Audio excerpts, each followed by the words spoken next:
You are conversing with P.o.p. Presents, and I'm P.o.p., also known as Walter I.V. This is part 3 of my interview series, and I recorded a show with a longtime friend of mine, Mike Payne of Ethically Immoral podcast.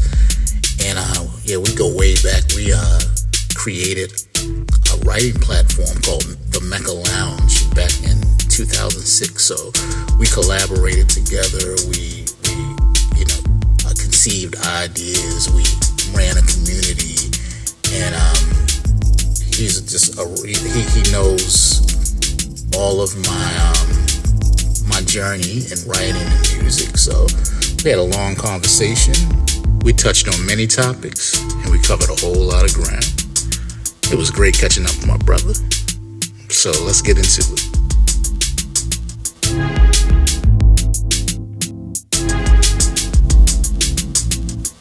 Man, welcome to the podcast, sir.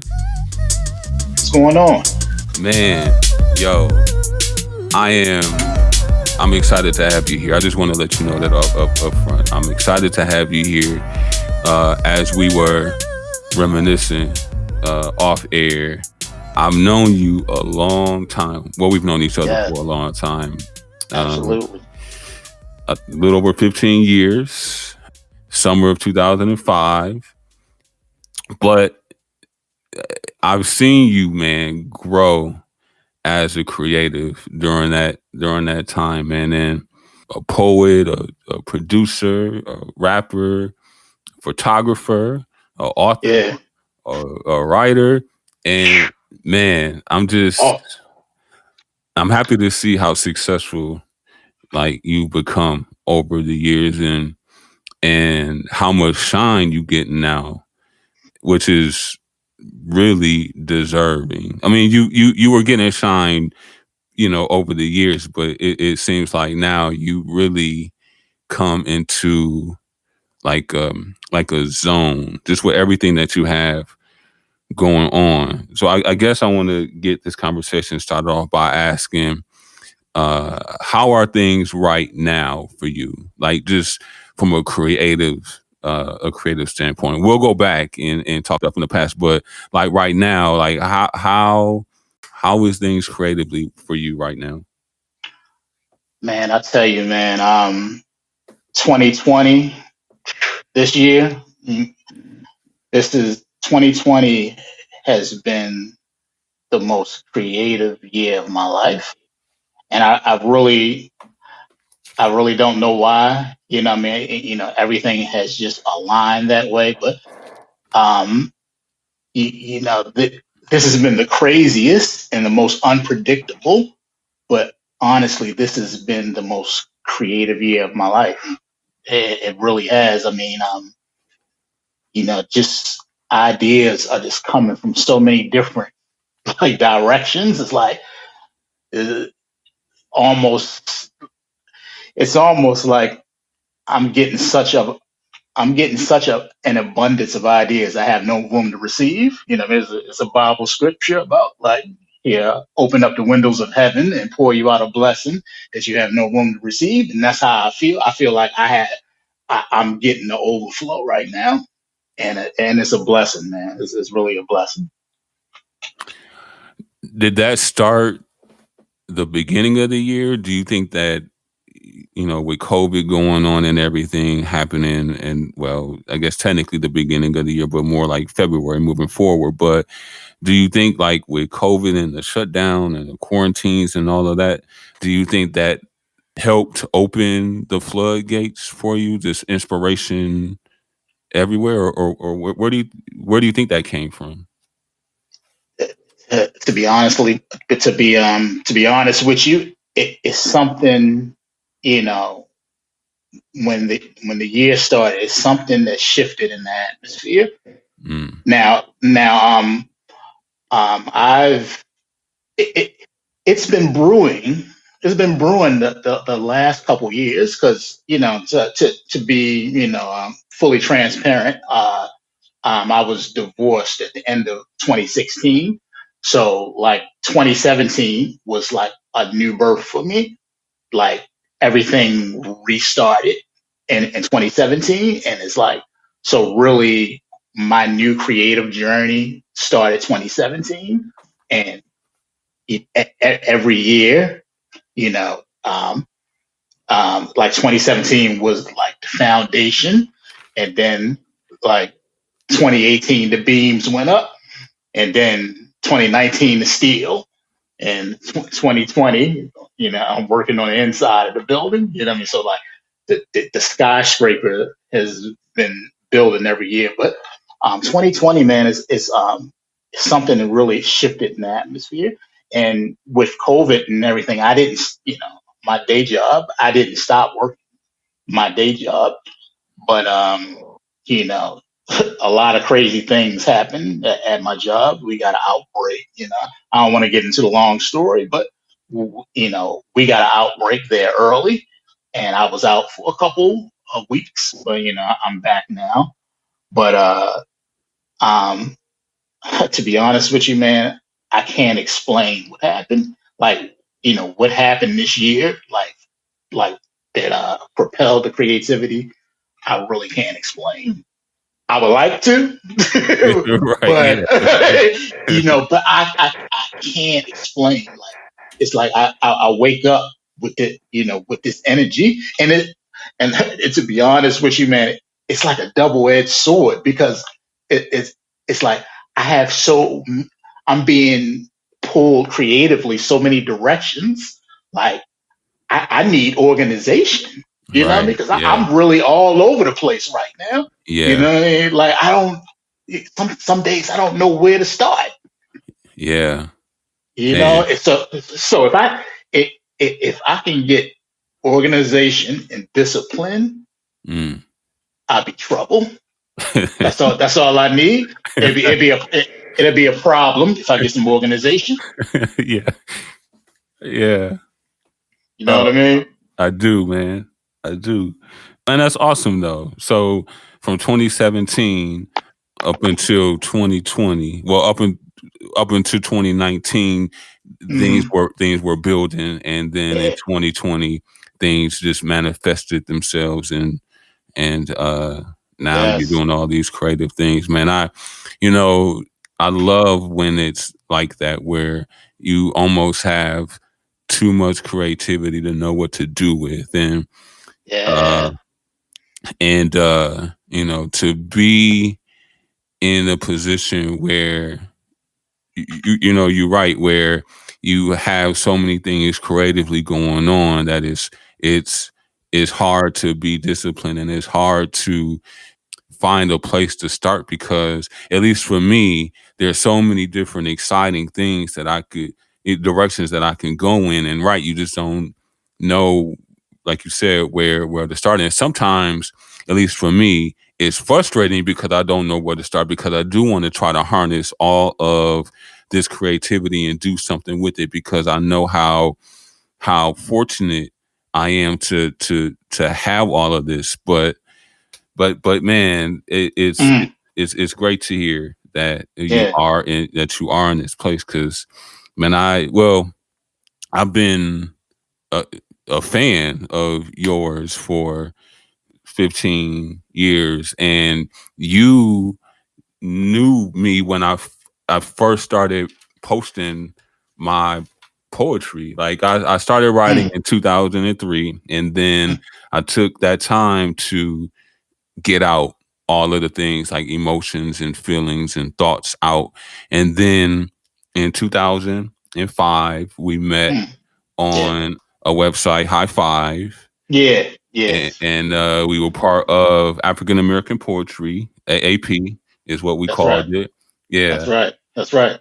And I remember, man, I remember when I started reading your work. It was I joined AAP in June of 2005, and I remember reading your work. I don't know how soon I did, but and what I liked about your work, it was I remember being raw Hmm. and gritty and real. It had a real like vibe, right? And so I remember reading your work, and I was like, this is where I'm trying to get to, like, to be this honest and be this real is where I want to get.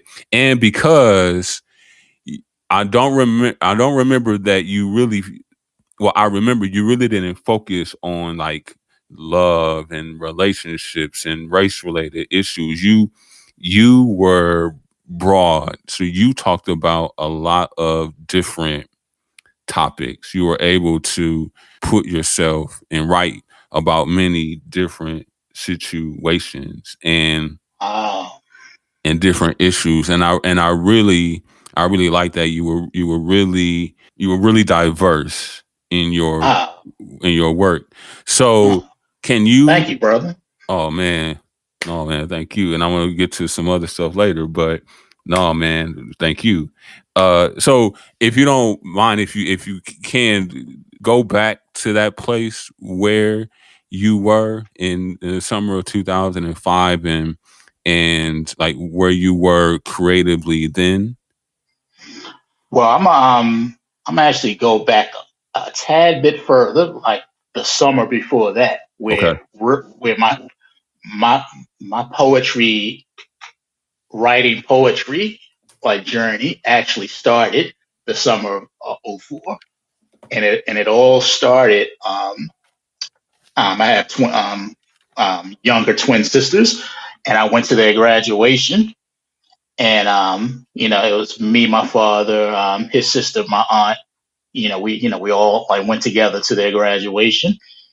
And my aunt is like the author and she's the author of the family. She uh, worked as an English teacher. She has all of these books, and like our conversation that we had after their graduation, we was talking, was historic, man. I don't think I ever told the story. I might have wrote it, but I'm not sure if I ever told the story. But we were just, having a regular conversation, and um, you know how like your family members.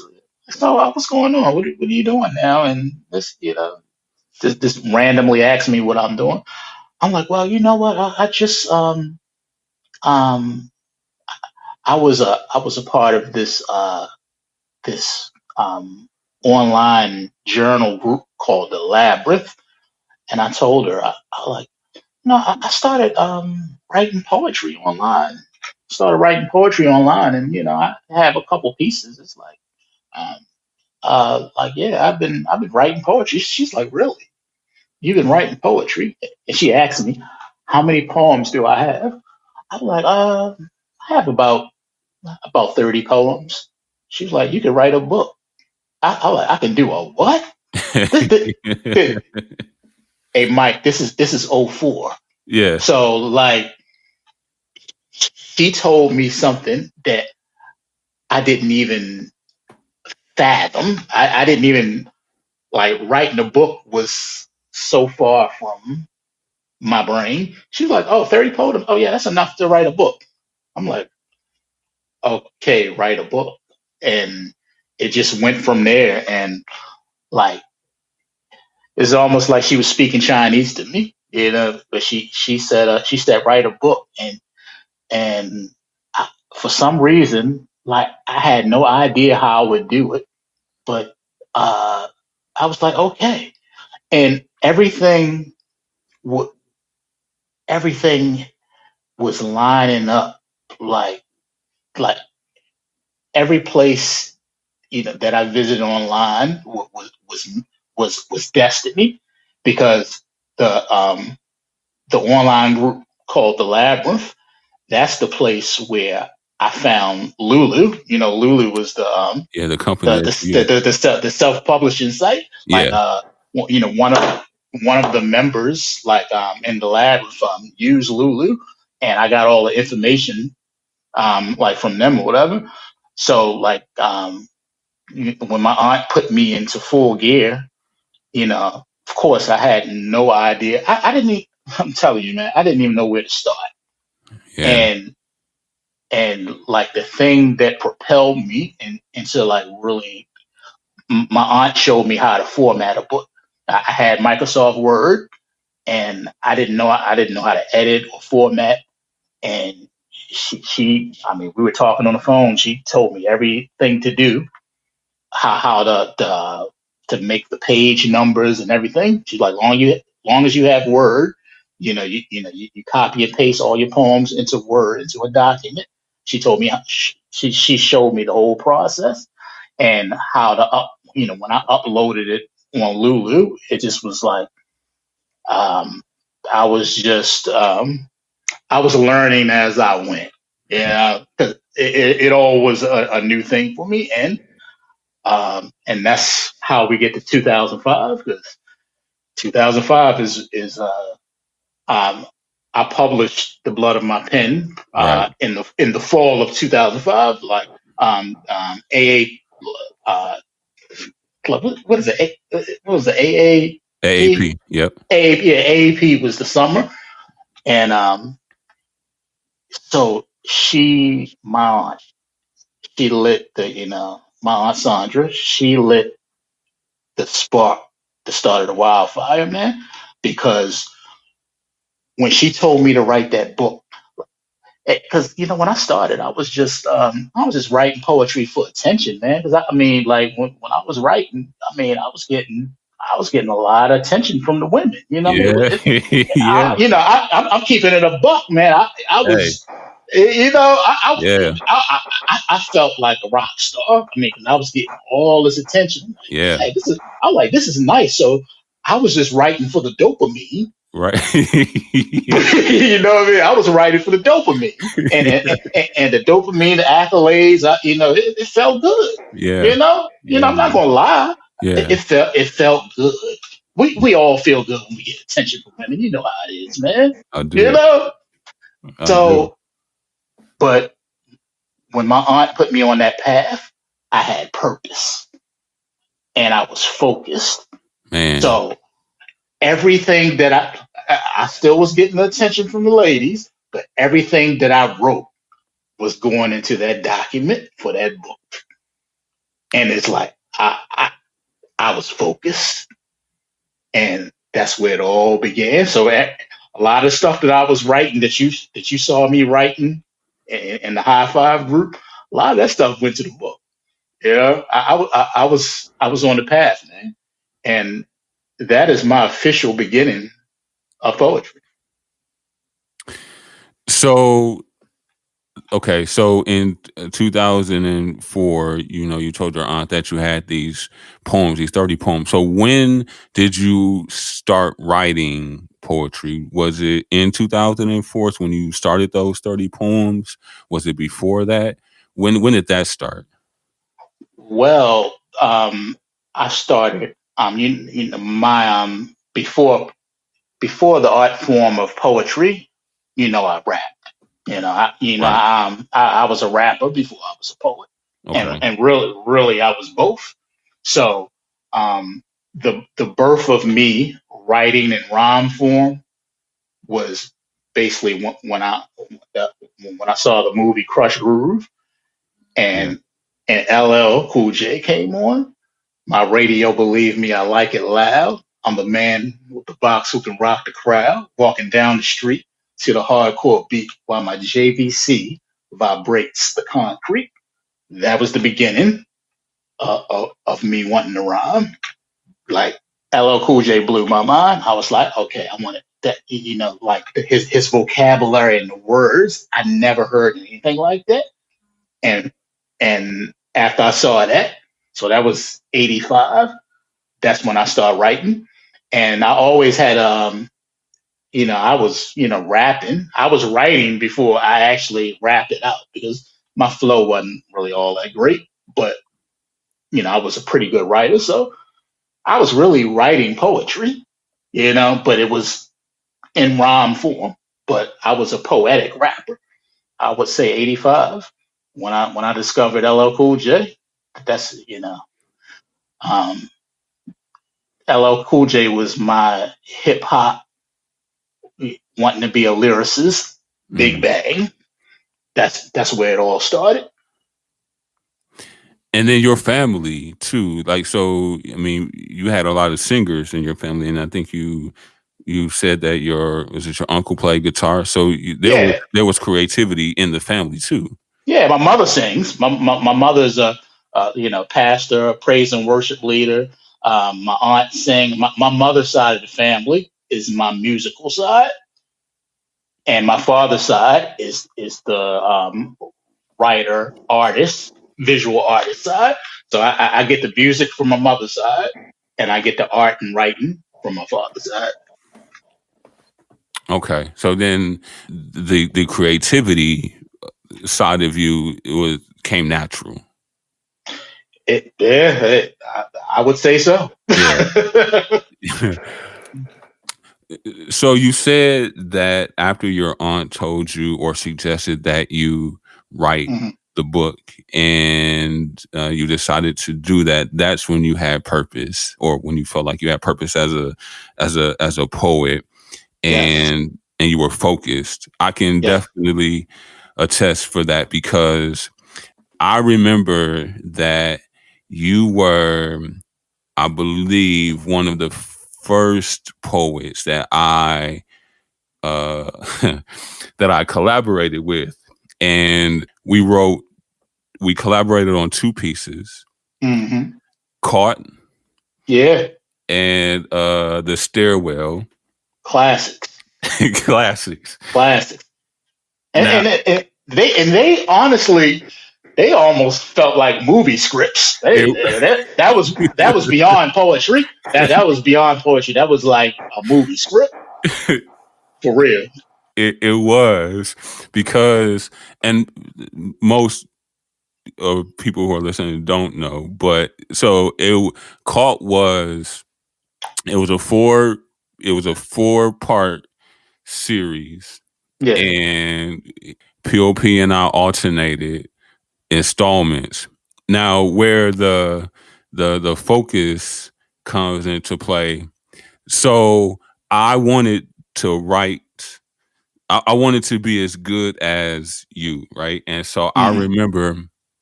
I remember how you actually made me a better writer when I was collaborating with you, I Wow. because listen, I'm gonna tell you, because, and I don't think I ever shared this with you, but when we were writing "Caught" Hmm.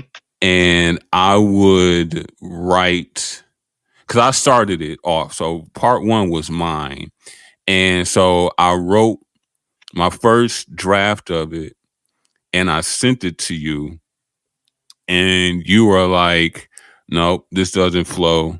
This don't go. This ain't. You need to redo it. I would do this and I would do that."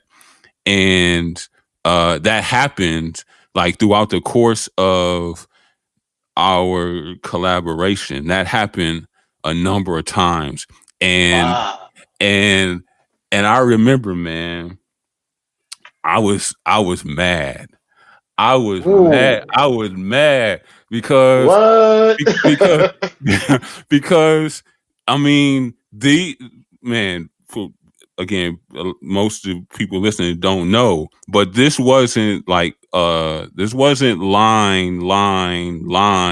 No, these, when P.o.p talks about how these were script like pieces, I Yeah. mean, these were stories in poetry Yeah. form. Absolutely. And so I would write these installments. I would write this piece. It would be a couple pages long, and I would send it to him, and he would be like, "Nope, this ain't working. This won't work." So I was mad because I had to almost like I think it was one of the installments. I had to rewrite the whole thing, but that made me a better writer.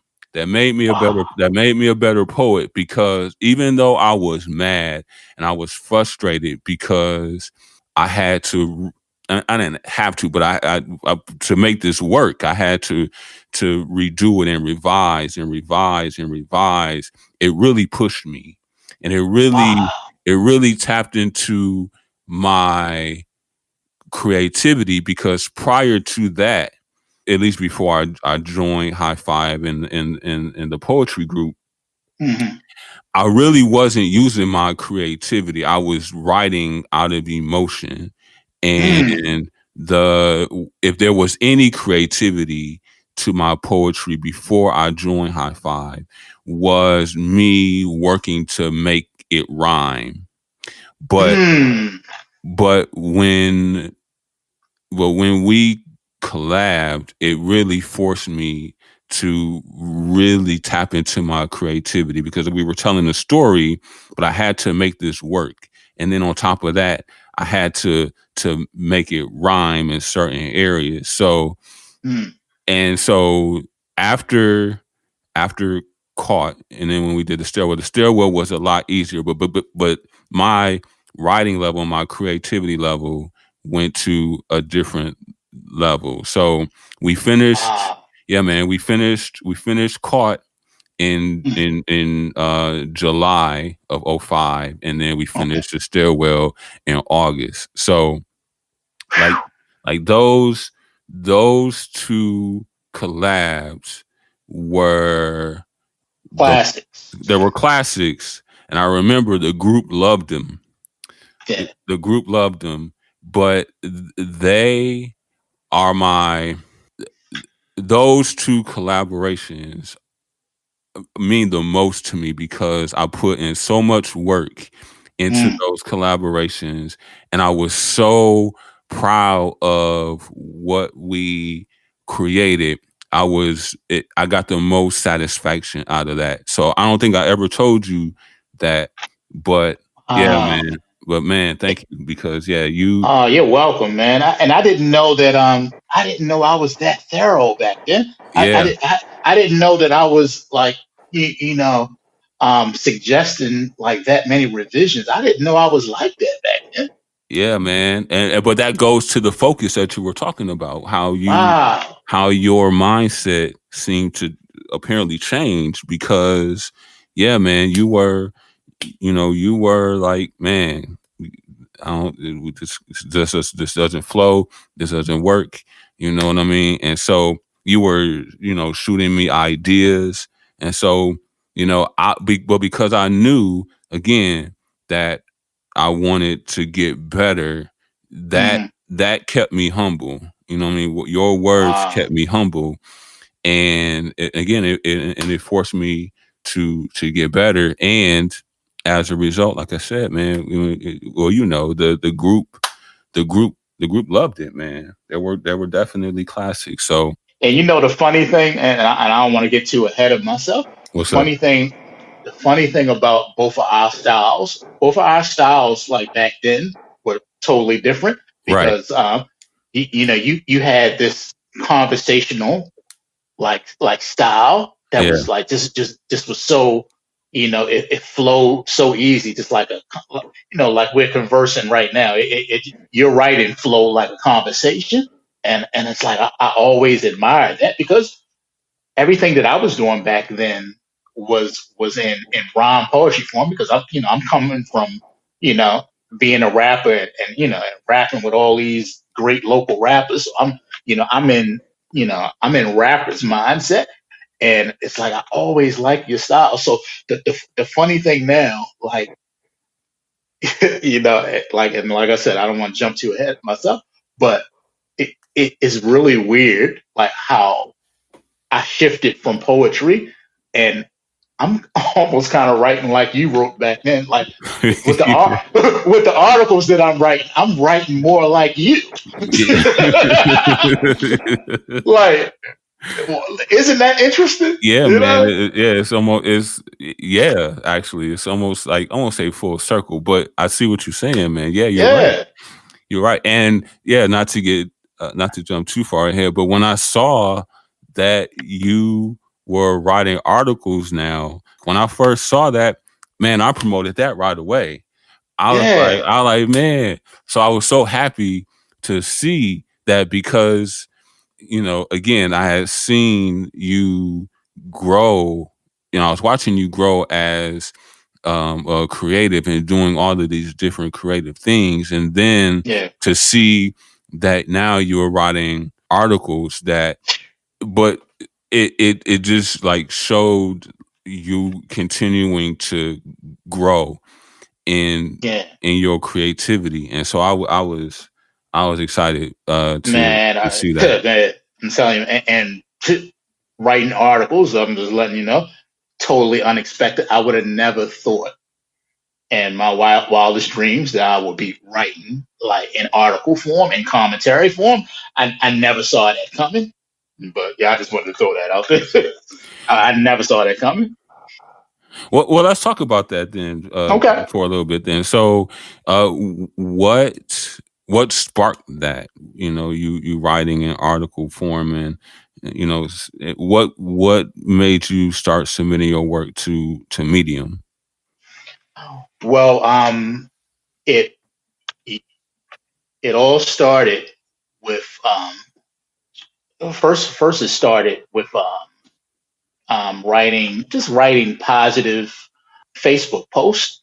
My Facebook post got longer and more insightful, like deeper, and I wasn't really writing poetry because for the most of the decade of the 2010s, I was producing. I was producing for like a whole decade, so I wasn't even writing like that. I was producing for 10 years.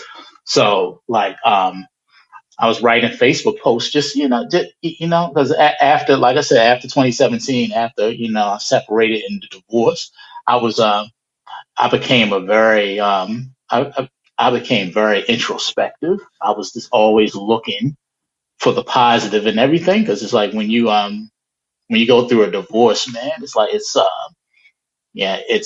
you have to travel through a dark place. Yeah, And I was looking for any sparks of light that I can find. So I created it. So, I start writing more positive posts, a positive sentence turned into a positive paragraph. And a positive paragraph turned into two paragraphs. And,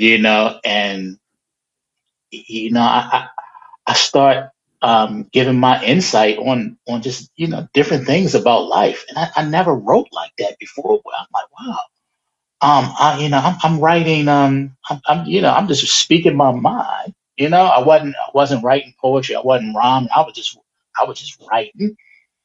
And when it went, this is when I noticed I had something different. This is when it went to another level. I started being a part of like different Facebook threads and groups. And I started giving my opinion and commentary on a couple different ones. And this one site on Facebook called Madame Noir. yes, yeah, Yeah, and they have a lot of they have like a lot of hot topics. And I start just randomly commenting on them. And some of my comments, some of my comments on the topics like start catching fire. A couple of them almost went viral. hmm. I'm like, wait a minute. I mean, the 10 likes go to 20, 20 go to 100, and 100 to 2 and 3. It's like, you know, one of my comments, like, I think it got into the thousands. I'm like, hmm, I may have something here. So I built off of, Yeah, I built, just speaking my mind and giving my point of view, as a black man, what I mean? And, a lot of women, they patronize that site. So it's like, a lot of them was like, wow, almost like they weren't used, they wasn't used to like, a black man articulate himself like that. They almost like they were surprised yeah, that to hear like an intelligent black man, like give his point of view or whatever. And I just was, I was just giving my point of view just like anybody else. And it just seemed like I stood out to them. So it's like I built off of that, and I start writing more commentary, and and once again, Got that attention. there you go. Like, but I'm more mature, so Right. it's like it's different. The attention still feels good, Right. you Yeah. know what I mean? But Yeah. it's almost like a grown man type of attention. Like I feel like it's like a respect and a reverence, Yeah. and it's like it was very encouraging, you know, But like fast forward a little bit to get into articles, every now and then, and Facebook algorithm like really changed, so like articles don't go viral on Facebook like they used to. But they really did something with that algorithm because it used to be writers that used to write articles. You remember you see articles being shared all over, like Facebook, from different, Thought Catalog and all the Medium, Yeah. and it's it's this one writer that caught my eye. Her name is Brianna Weiss. I read one of her articles. It take me back to like when I saw LO and Crush Groove. It's certain pivotal moments of my life. Michael Jackson was one, LL was one, Nirvana was one. Like Brianna Weiss was another pivotal moment of my life. When I read, when I read one of her articles, you know, I kept going deeper and deeper down the rabbit hole of reading her stuff, and it felt like I was reading like a writer that reflected me.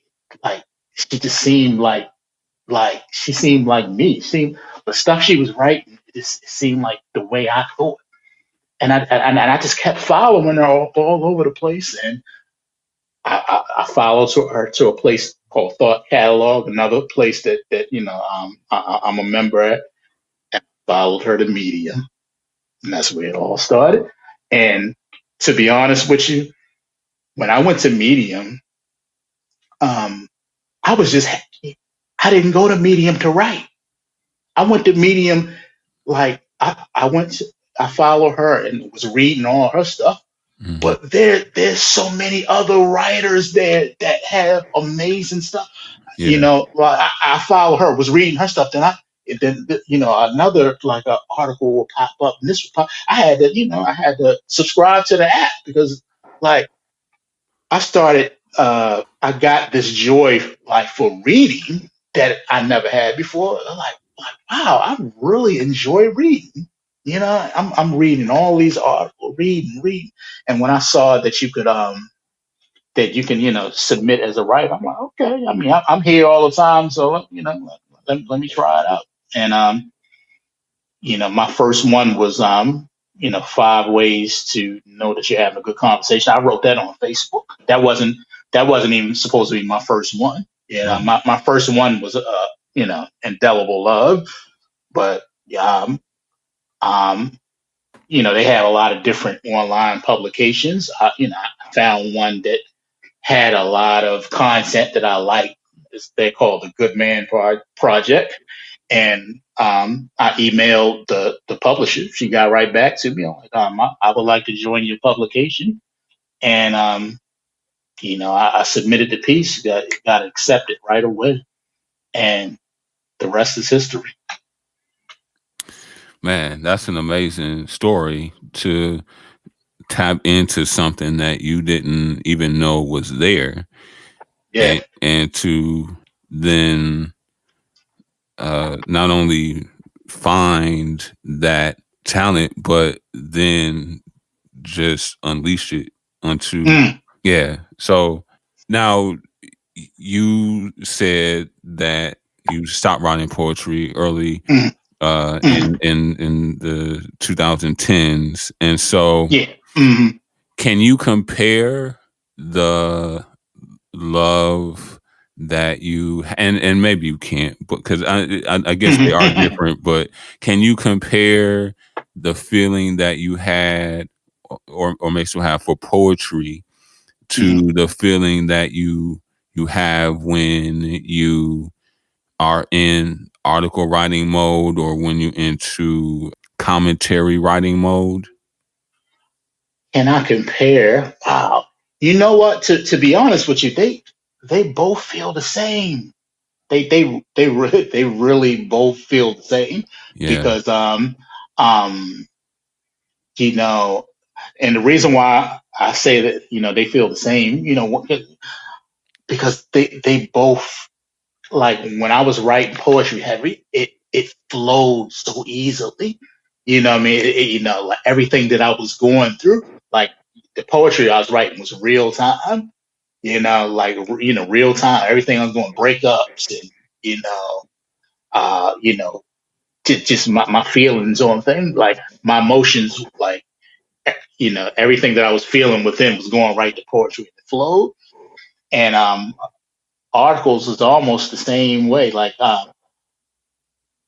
just daily thoughts or what and like I told you, I'm a lot more introspective now. So like the articles, um, I have a little a notepad, like a little steno pad, where I actually write down titles before I write the article, because ideas will come to me and I'll write down the title. Like to get back to a later date, I'll write the title down and I'll write the concept down, and I move on to something else. And man, I have these long lists of titles and pages of titles that I haven't even gotten to yet. But the articles is different, man. It's like it's like the same love, but it's like it's a different process. With the articles, it seemed like I'm a lot more. The articles is a lot more mathematic than the Mm. poetry. Yeah. The poetry um, was a rhythm, was a rhythm of emotion, and articles are the articles are a rhythm of ideas. Mm. Like articles are more my introspective side of, like, uh, what I think about, like, things, like like poetry. A lot of the poetry that I wrote was personal. Like a lot of the articles, some of them I write from experience, and some I can step outside of myself and look from my perspective. And that all derived from the commentary that I was writing on Facebook. Like writing about like what's going on in the current election. Like anything that's going on in life, giving my commentary and opinion. But yeah, uh, I'm really getting a lot of ideas for articles, and just reading has made my writing better. Reading reading and writing goes hand in hand right now, because I love reading. I mean, I can read, like, people's work and stories and articles all day. I mean, they're so good, man. I'm telling you, it's like I I really I enjoy reading just as much as I do writing right now. Mm. Mm. I really do. So, So that oh no, so go they ahead. both, yeah. So the last thing, like, they both feed each other. The reading and writing, they both feed each other. That's all. That's the last thing I want to say. Man, that's I mean, creativity is creativity, and it in poetry and article writing are forms of writing. So it's nice to hear that Hmm. that you have the same feeling for both. It's almost like the the love that you felt while writing poetry just manifested itself into the article writing. You know what I Yeah. mean? It's like an incarnation Yes. of the poetry, and so you get the same high, you get the same emotions, you get the same feelings, and so that's great how that is. It's just like the transference of energy went from one Yeah. There you go. to the other, And, man. and an interesting thing, like I'm actually writing poetry again. If you've seen you know um my account, Yeah. like I started with articles, but it's a publication called Illumination. Like it's like they really like poetry over on that publication, and I'm like let me switch it up and try some poetry again. And it's like they ate it up.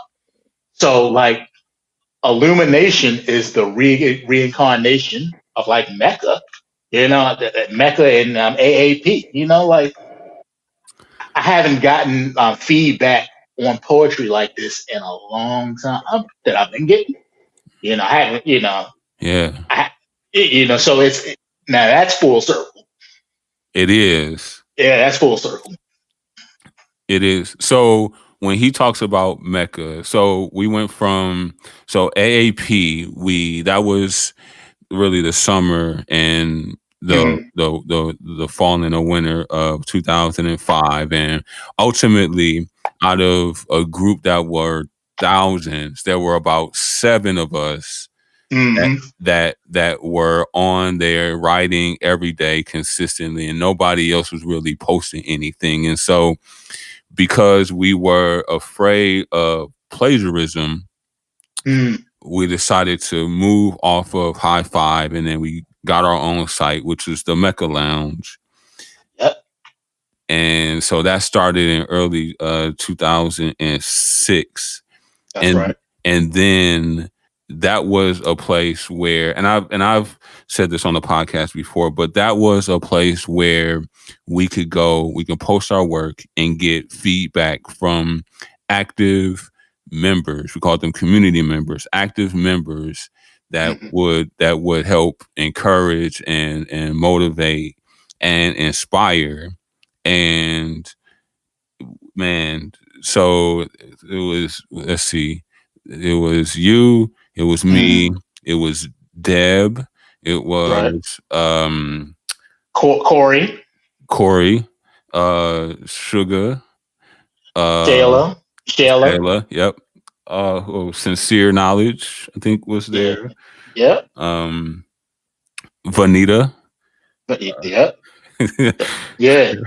Charnel. So it was that was like a great time. And then from the website, then that's where the last podcast came from. So when Hmm. I always shout out the TML writing community, and now we're on Facebook, so we have the Facebook group, but Yeah. um and it's just cool to have our writing, our tribe, that Yes. we've all known each other for an extended period of time. We may not write as much and share as much as we used to, but to be able to go to a place and just be at home, you know what I mean? It's because Yeah. we all grew together.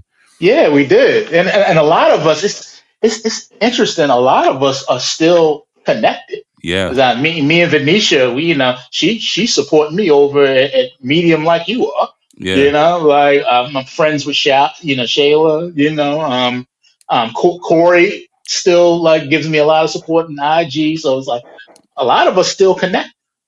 And that's amazing, man, because It is, man. I love a lot of y'all more than I ain't gonna say who, but Yeah, I feel you. the other, people that we are closest to outside, Yeah. what I'm saying? But, you know, but that's what, like, being around like-minded people does. It brings you together, and Yes. it feels like a community. And you can be gone from a group of people for an extended period of time, but when you come back, and it's like you never left, man. And that's Yeah, man. I mean, we the Mecca Lounge. I mean, we really created a pure. That was a really pure um writing community, man. And we all reflected each other. And the reason why I say it was pure, not to knock the other ones, because I was a part of a lot of other ones. right. Yeah. I was a part of like ones that had a lot of drama, and I went there for that action. Yeah, I Yeah. mean, you already know the ones that I was Yeah. a part of Yeah. that, Yeah. that Yeah. it was off the chain at a It lot of was. them other places. It was. But you noticed, you know, you noticed when I came to Mecca, I never brought that energy like in Mecca. I never brought that energy in Mecca, Yeah. like because I knew that was Mecca was my peace. That was Yeah, my man. home. That Yeah. was my family. Yeah. You know, I never brought no disrespect. I never brought that outside energy. When I was home, I was home, and we all loved each other. We all respected each other. Yes.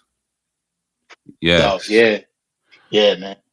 So shout out to, because I know, I mean, this is we're gonna I'm gonna post this in the community. So I know a lot of the TML members are gonna hear this. But yeah, shout out to Right. y'all, because Yeah, man. Um. So yeah, man, I'm glad to hear that you getting back into the poetry scene. I'm not sure how deep you're gonna go into it, but it's good to know that you yeah, tapping back in to tapping back yeah, into that. yeah. I'm back. Yeah. So you talked about introspection Mhm, after in 2017. mhm. And so I see that you do photography as well. Yes, yeah. So when did that start? Was that part of the introspection process where you were more at peace and more reflective? When did that start? When did photography start? That's a good question. I'm trying to trace back to like when um when I really started taking pictures and the pictures started getting noticed. It probably you know what? I know when it is. I know when it started. It started in 2015. 15. Okay. Yeah, it started 2015 because I remember the summer of 2015. That was that year because I was still separated. I wasn't divorced yet. That was a very transitional, introspective year. So man, I was super introspective like in 2015. So I was just looking for ways just to find stillness and peace. I was very zen, and that's kind of a segue to the name of Yeah. my photography. Zen is within, but I was Within. I was just Zen is within. I was you know I it seemed like I began like a journey of just being being connected and one with everything that was around. That like one with nature, and you know um I just was a lot more still because I was married for almost 5 years, and my life was totally different. I mean, like you know, everything was about us. When I was married, like this is like I almost lost myself because when you married, it's all about the couple. Is to become one. Right. So everything was about what we doing. We I just first time I ever been married, so I thought you know it's all about us. I never really even had time for me, like, and I was cool with that because, you know, I'm used to, I've been on my own since 21. So I've always been a bachelor with my own place. So, getting married, and living with a woman that was different. It was beautiful too, because it was just so different, and it was a whole different world, man, So like when I stepped back out on my own again, was alone again, it was like, like I was telling you a little earlier in the interview, like I was trying to, um, I think, I think my spirit was a lot more sensitive to like my surroundings than they ever been. You know, like I said, I was more still. I was more sensitive to like the atmosphere, the wind, the way the trees move, the way the clouds look, the way the clouds move. Like, and so getting back to photography, you know, all the beauty that I saw around me, and I saw it in nature, and I saw in the sky, sunrise and the sunset, and the snow and the rain, all of that I start capturing, like, because, I have a place with, I have a rooftop apartment. So I just would go out there and just zone out, man, and just like, you know, um, it's the first time in a long time that I just was still. And it's like I needed to be, like, you know, you can hear yourself think, Yeah. and that's where the introspective came from. So the photography, that just came from um, just capturing, you know, ca- capturing the beauty around me. Like I said, I'm in a place where I'm healing.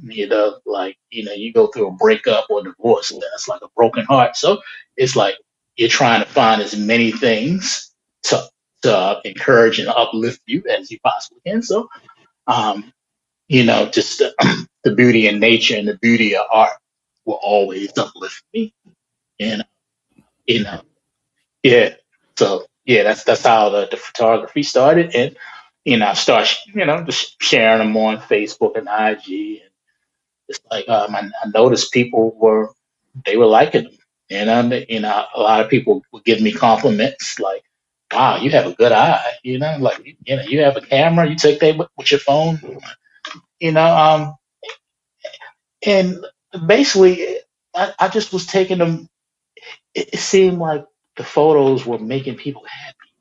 Like Yeah. every time I post them, it seemed like it gave people joy. 'Cause sometimes people come on social media and come online like everybody's mad, everybody's complaining. It's always something negative going on. And I noticed like every time I post a picture of the fall, a picture of the snow, or a beautiful sky, beautiful sun. It's like seem like everybody forget their troubles, and I like giving that to the world. I felt like okay, like I'm giving something good to the world, and Mm. that's what the photography is like. I'm what's the word for it? I'm contributing something good to the world when I'm sharing these pictures because I noticed it would brighten everybody's day. It brightened my day looking at them. So, Yeah. it felt it every time. So when I shared like the photos, I feel like I'm giving back, Yeah. and I really like that feeling. So you mentioned purpose earlier when you were talking about your poetry and uh, writing your book back in Hmm. 2005. And so Hmm. since you became more introspective and your perspective changed, and now you're writing the articles with the love that you have for poetry, and now you are posting photography or pictures that uplifts people, uplifts yourself. Hmm. Do you feel as though your life purpose has changed? That's a great question, man. That's a really great, really deep question, man. Get the hard hitting questions here. Yeah, man, that's a good one right there, man. Wow, that as much as I've been talking, that slowed me down a little bit. No, and the reason why I asked that is because when you're talking about the introspection, or even before that, when you were going through the process, when you were talking about being married and then being separated and then being divorced, and you talked about what that process was like Hmm. personally, you know what I mean, and how it felt, and then you talk about introspection, and then you talk about how the photography helps people, and you feel as though you are contributing to someone's happiness, and it makes you happy, and then you can reflect and be in stillness and being in the moment, and then again writing articles that with the love that you've had for writing since 2004, like, Hmm. yeah. So hearing you talk about those things, it just made me wonder, has your perspective changed when it comes to your purpose here, contributing to other people's happiness? Well, the last 3 years, man, has been a journey of like me actually like you know finding out who I am and accepting who I am. And one thing that I've I've really like accept about myself, and it was solidified when I had my interview with Ashley. Like my first live video interview. When I did that video like with her, I noticed that um in that little bit of time and when I listened to the playback, I realized like, oh my God, she asked me about all these different things that I mean I can name like 4 or 5 different things that I do that she covered, and I'm like, oh my God, I do all of these things, and it's okay. Yeah, Because think about how many times you hear people like say, um, just focus on one thing. You know what I mean? Don't be all over the place. Don't be a jack of all trades and a master of none. right. You know, and when you hear that, that really gets in your spirit. Because to be honest, like with you, like I did start focusing on one thing, and I don't want to get deep into that story, but just to touch on it, like from 2018 to 2020, I got into the composing like world. Like I learned how to um, format tracks for TV, like to compose tracks for TV. And I was focused just on that for like a couple years. So I actually, I wasn't doing any writing. I wasn't really doing any producing for anybody like anymore. I was honed in on, it's called sync licensing. And, I was like, you know what? It's like, I'm going to put all my attention into this. And after a while, like, yeah, of doing the same thing, and I enjoy it. I still love, you know, um, original scores and composing to like short films. But after a while, I just realized like I'm still working for somebody else, even Mm, though like I'm a independent like contractor. But um, that interview that I did like a couple months ago, it solidified like you're not just one thing. You're a writer, you're a producer, you're a composer, you're a photographer, and you're an artist. It's okay that you're all of those things. I finally accepted that I'm not just one thing. I for a while I thought, um, if somebody asked me what I did, I just like pick like one thing. I'm a producer. No, I'm not just a producer. Yeah, I'm Yeah. not. Now writing. I've been like writing all my life. I do think, as far as skill wise, writing is my strongest skill.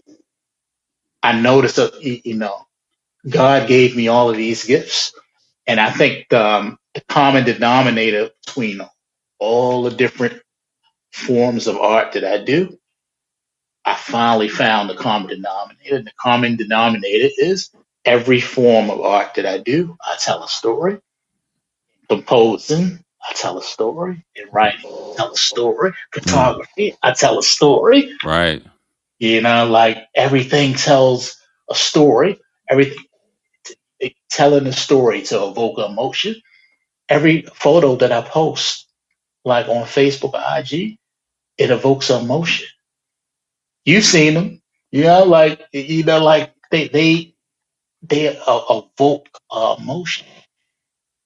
You know, Yeah. when when I um when I produced for artists, like in the 2010s, that was our connection. Like, they brought they brought their vocals, and they brought the emotion, like, of their words. I brought the emotion of the music, and we created a marriage called Music Meets Poetry. Yeah, man. I was going to actually get into that. Actually, that was a good segue because that's a great segue because, like, I remember on the old podcast, Hmm. I think we sat down and talked to you maybe one time, but you, if I remember correctly, you brought on the podcast two artists that you were producing for. So basically, you at that time, I think it might have been around 2006, you started producing music for poets and for their spoken word. So I remember, was it Donnie Dark Horse? Yeah, that was '07, Yep. 2007. And then is it K Jill? Yeah, that's my nephew. Okay, yep. K Jill. That was like my first album that I produced ever in Okay. '07. Both of them '07. Yep. Okay. Good. Okay. So I remember right. All right. So but yeah, so you started like in 2006. And so Yeah. let's talk about music meets poetry because you have said that is an equally yoked marriage of spoken word and instrumentation. So Hmm. so talk about music meets poetry and what that's about. Well, music meets poetry. It was really started. It started with Dakota Dark Horse. Man, it's like, um, I was reading the work of this 21-year-old, skinny white kid from Connecticut that had crazy lyricism. Like, I'm like, oh my god. I mean, like, his writing skills reminded me. He was like a younger me, the way he Mhm. wrote, and Yeah. that's what drew me towards him. And I think I asked him, like, do you record this? And I don't even think he's 21, so I don't think he recorded anything. But like, after he met me, he recorded. You know, Yeah, he did. He and did. yeah, and to be honest, man, this was like, it was '07. You know, I still have that album I did for him was called Scars and Stripes. Yep. And he was a political poet. He was way ahead of his time, man. Like, the stuff that he was talking about that on that album, like, it can. And I might have to do a medley of it on my YouTube page when I get that bit. But the stuff that he was talking about on that album could go for today. That was 13, 14 years ago.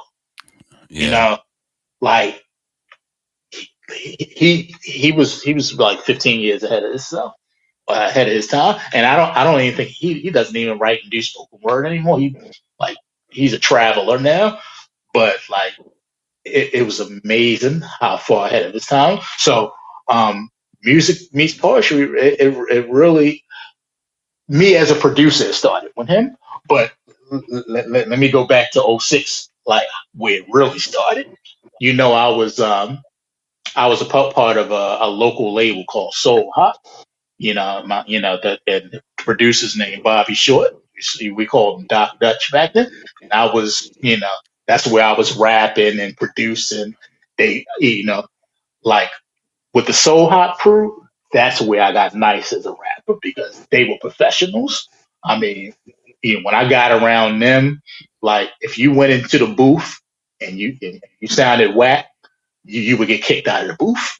Like, okay, man, look, man, time is money, man. We don't got time for all these takes. Like, Dutch was Right. the leader and the producer.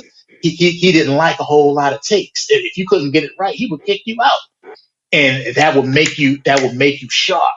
So I said that for a segue. Like, he in '06, he was about to leave for Seattle. He was moving out west, and before he left, we was in the studio like making music and everything, and I had my book out, and um he asked me like, before I leave, man, you want to put a little album together like of your spoken word to like my music. I'm like, yeah, sure. And he just went through his catalog. He had a whole catalog of instrumentals and music, and he let me pick whatever I wanted, like whatever track I wanted. I'm like, yeah, I want that one. I want that one. No, not that one. I want that. And he put it in a folder for me. So I had about 17, like 18 tracks, and I had the poetry Mm. from the Blood of My Pen, and I had some new poetry from Black Poetry Cafe, the Mecca, all these different sites, like ready to go, and Yeah. Yeah. I got in the booth, and now I told you, like, he don't like a whole lot of ticks, you know. So basically, like, he played track after track, and I had my paper, my poetry. Do you know I did that whole album in one take? There was no two takes. Wow. Now, now Wow. I released like that album and like '06. It was originally called Epiphany. Yeah, but Yes. y- y- but this is Yes. the first time I'm you got exclusive here. It's the first time anybody knows this, but I'm re-releasing like that album. The new name of it is going to be one of the singles that I had called "Truth Is the Sun."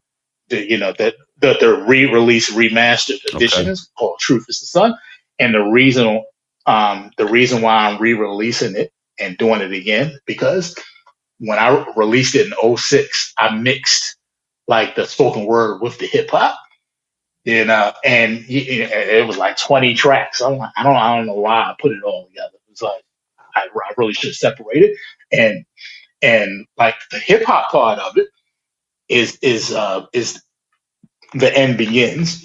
My hip hop album that I got out called The End Begins. I think I sent you the link. Like I separated the hip hop Hmm. and remastered that for that album. That's out. That's out. That's out in the universe right now on Spotify and Amazon. That's everywhere. So I'm like, okay, since I did the hip hop part, let me finish this and go ahead and you know use these new mastering skills that I've learned over the years and just go ahead and remaster like the spoken word part and I feel like, yeah, I feel a little bit like George Lucas, how he did the special editions, but I'm a big fan of George Lucas, so Yeah, yeah. I'm pretty much doing the special editions of Pop Epiphany, you know. But yeah, it's crazy. It's the first time I ever like told a story. Nobody knows that I did that album in one take, a whole album in one take, That's what's up, and man. like the Dakota Dark Horse album, Scars and Stripes. I did the music for his album. Get ready for this drum roll. And did the music in one day. One day. Yeah, one day. The whole album, one day. And I remember, man, that because on the old podcast we would play spoken word tracks, and so yeah, you had forwarded us a couple of his tracks Yeah, from Scars and Stripes, and yeah, yeah, you're right, man. He was ahead of his time, and even yours. So is and I can't remember, but did Popiphany have? Was that All the Way in Rhythm of the well, Rain? Was All the those? Way never went on the album. It's on, and it's on my compilation. I almost forgot that I did a compilation. Yeah, I have a spoken word compilation called P.o.p, the compilation volume one. That went on there, but All the Way was always like just a single floating around. But Rhythm of the Rain was on Pop Epiphany. All the Way came like, I think that came like '08. That came a little later. Got you. Got you. I mean, those were two, are two of Yeah, my favorite pieces of from you. Just how you put that together, and then of course the words. All the Way had a sample of Celine Dion, right? yeah, yeah, Yeah, yeah. yeah, yeah. And you know that, and All the Way is that's probably my most popular single ever. It's like that was like my little underground viral hit. Man, And, and I'm gonna give you a little history about All the Way. You know the funny thing about All the Way, man. Like I wrote All the Way about I wrote All the Way about a girlfriend that I had between '07 '08 around that time, and I wrote that about our rise and our fall. You know what I mean? Like it wasn't a negative piece. It really it really captured like the birth and death of our relationship. First kiss, first touch, first blush, first rush, intoxicated as us. yeah, Like that's it. yeah, what I mean? Yeah, that's it. And at the end, it's like, are we better? Are we worse? Are we gifted? Are we cursed? Yeah, Did we fail? Did we work? Or did we take with us some of that yesterday hurt? Or we lost our thirst, getting comfortable and complacent, stuck in the middle, desire is latent, getting impatient, patiently waiting for us to reawaken, take it back to the basics, naked, way back when we both were consumed, wrapped in each other in the darkness of the red room. I still remember that's it. it, man. Dang, That's I it. still remember. That's it. But like, I said that like I remember I wrote that for her. Like, and I don't even think she knows that I wrote a song because I think I tried to play it for her. Like, and it's like she just wasn't interested. Like Man, my most popular song yeah, that I wrote about her is like she just kind of brushed off. I'm like, wow, yeah, you know, yeah. like you got a classic about you, Right. and it's like she just like, oh, whatever. Yeah, man. Yeah, those are two of my favorite tracks of yours. So, man, so congratulations on the upcoming re-release. Yeah, For thank sure. you. Yeah, yeah, yeah. No problem, man. Yeah, and that's Go ahead. that's funny. Like that's funny. Like you got your poetry spot now. You know what I mean? Yeah, like Right. Yeah. yeah. I thought we were just gonna to do the conversation, but hey, you got a Yeah. performance. Right. I did. Right. Yeah. Yeah, there you go. You got it. I sure asked for it. I got it. Yeah. Thanks a lot. I appreciate that. Boom. All right, I'm gonna wind down. I told you 45 minutes to an hour, but we're already at an hour and 21 minutes. This time goes by so fast, man. Wow, it's been an hour 20 minutes. An hour 20. See that? Yeah. So That's how you know. That's how you know you having a good conversation, man. for sure, man, for sure. So then let's talk about what is that? The End Begins, right? Yeah, yeah. So that is a album you released in 2016. Yeah, yeah. That's yeah. Was it 2016 or was it 2015? I think it might have. I'm not. I'm not sure if it was 2015. It was either 2015 or 2016. Okay. Like, I, it may be 2016. I have to actually check that. As good as I am with years, like I'm actually stumped on that one. But it might have been 26. It might have been 2016. It might be, because 2015. I was I remember being inspired to redo like the album. It was it's a lyricist. There's a good friend of mine named Marcello. He have an album called God's Lyricist, and that was another big bang moment for me because it's like I didn't think I was going to record again, and when I heard his album, like, oh my god! And me and him became tight, and it's like that inspired me. I was like, he got even M begins. Even the cover is similar to his front cover. And when I get it, when I find it, I'm gonna send you the link so you can listen to it. You'll like it. But like his album inspired and begins. It's like, you know what? Like he got an album. I gotta if I don't do if I don't do another album, I gotta at least have one solid hip hop album. Mm. I may never do another one, but I tell you one thing, I'm gonna have one. I'm gonna have they gonna remember me by at least one, Yeah. and that's what M Begins is. And M Begins is basically, um, you know, I put together all of the strongest hip hop cuts that I had, put them all together on one album. I think it's like 12 tracks, and that a lot of those songs were separated from Pop Epiphany, you know. So I'll have a straight hip hop album and a straight spoken word album. So yeah. Man. Okay. That's what's up, man. I was listening to the samples that you Mm, that you have available, mm. and man, it sounds really, really, really, really good. So is Thank you. yeah, man, no problem. I saw one was featuring Mark G. Is that Goggins from Black Poetry Cafe? Yeah, yeah, Yeah, yeah, yeah. I like. yeah, Yep.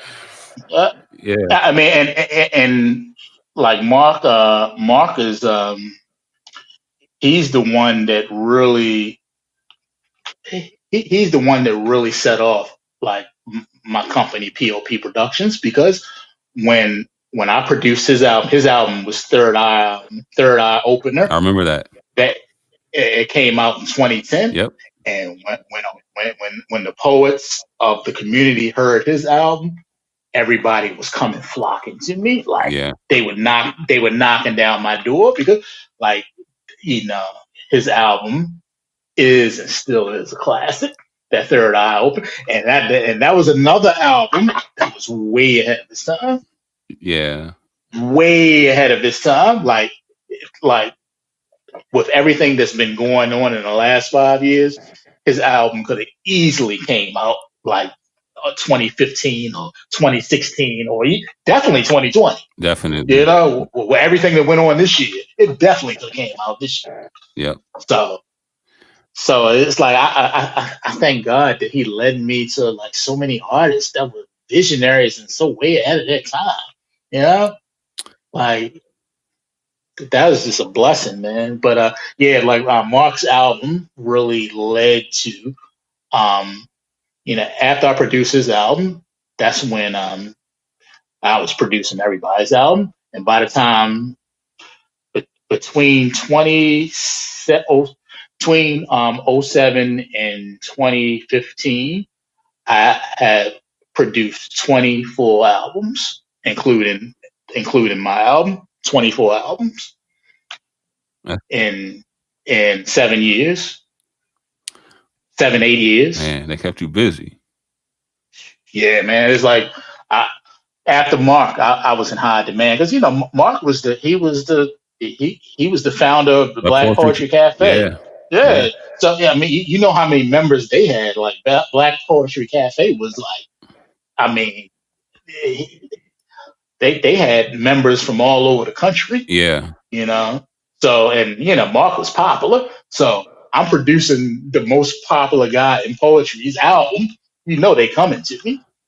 yeah. And what's great about Mark, I don't know if you remember this, but because they network with Mecca, Yeah, they did. and I remember what was so cool is I don't remember exactly what happened, but there was a period of time where they thought that the BPC, Black Poetry Cafe, was going to get shut down. And I don't know, I Mm, don't remember if it was because of the site that was hosting the forum, but mm, what he did was, and this was so cool, is he recommended that all of the members from BPC hmm.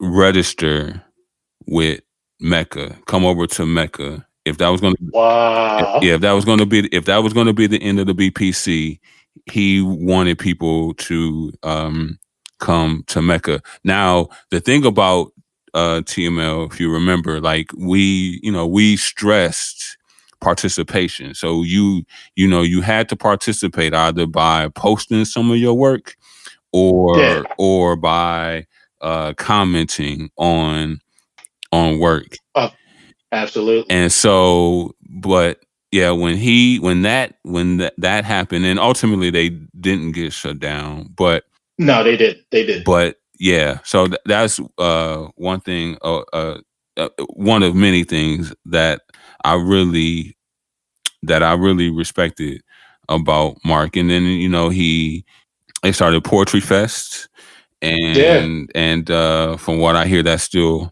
happening. That's still going. Maybe not this year because of COVID, but Yeah. at least in 2000 up until at least 2018. But Mm. so yeah, shout out. Yeah. I hope Mark is doing okay because I think he took a little break from social media because he's his account's not on Facebook or IG. I think he took a little social media social media detox. So Yeah, I hope he come back so we can chop it up again and catch up. yeah, Um, absolutely, absolutely. yeah, that's a good dude, man. We got a lot of history together, just like you and I do. Yeah, Mm, yeah, yeah. So shout out to Mark Goggins over at the BPC. yeah. All right, man. So I just got a couple more questions for you. I Okay. don't want to keep you too much longer, but of course I'm going to let everybody know this information, but let people know where they can find you.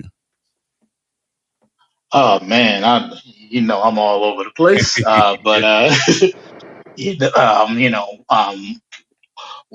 know, Walter Pop Matthews the fourth, medium.com, Walter Pop Matthews the fourth, at P.o.p. the producer, IG at P.o.p. the writer at IG, uh, Facebook Walter P.o.p. Matthews the fourth. But like since the main one, P.o.p. the writer, and I have a link tree account where I have a lot of my links on. That's right. Um, I don't know my link tree by heart. I think it's linktree.com/ pop the writer. Okay. So yeah, I have a lot of my links on there, and I have to create a new music link tree too. But yeah, P.o.p. the writer, Walter P.o.p. Matthews. You can find me. That's what's up, man.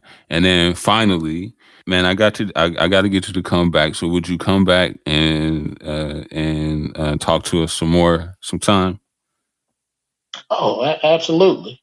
That's what's Absolutely. That's what's up, man. I like absolutely, man. That's what's up, man. Yeah, we can do that. Yo, man. This was a long time coming, man. It feels like, man, this conversation just flowed, man. Hour and a half worth of just going back and talking about old times and talking about what you up to now. I think you mentioned this when I asked you to come on. You was like it feels right. It's time. And yeah, man. Yeah, because I honestly I don't do a lot of interviews, and it's like when you reached out, man, it's like I knew we had a lot to talk about because we have a lot of history, Yeah, but man. I don't do a lot of interviews, and this one, I was ready for this one, man.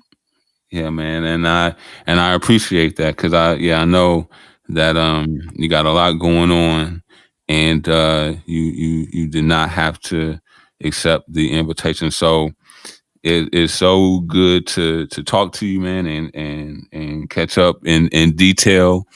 And yeah, man, I'm looking forward to having you back on. All right, my man. This was this was an awesome conversation, man. And thank you for having me on. And yeah, man, great talking with you, man. Great catching up, man. Man, absolutely, and we definitely will be doing this again. So, man, sir, thank you for coming through. I appreciate you.